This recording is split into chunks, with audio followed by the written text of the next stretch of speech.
In your conversations with these oil executives today, did you provide any security guarantees so that they can do their work safely in Venezuela? Yeah. And separately, Mr. President, they will have those guarantees, yes. And separately, Mr. President, I'm curious in terms of the future of Venezuela. Do you see Venezuela now led by Delcy Rodriguez as an ally of the U.S.? Is that the way that you view that country right now? Well, right now they seem to be an ally, and I think it'll continue to be an ally, and we don't want to have Russia there. We don't want to have China there.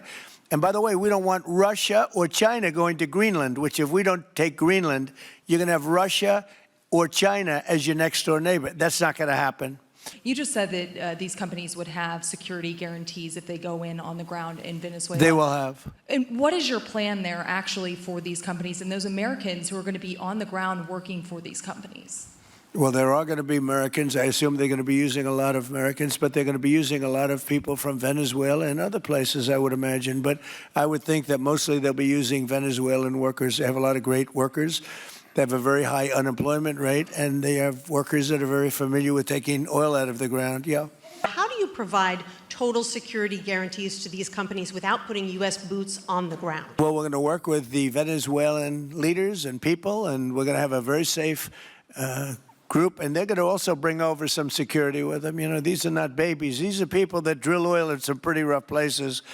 I could say a couple of those places make Venezuela look like a picnic. These people around the table, these are tough people. They go into areas that you wouldn't want to go.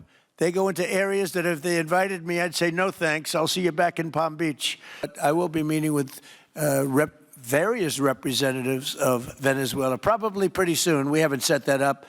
But the relationship that we have with the people that are currently running Venezuela is very good.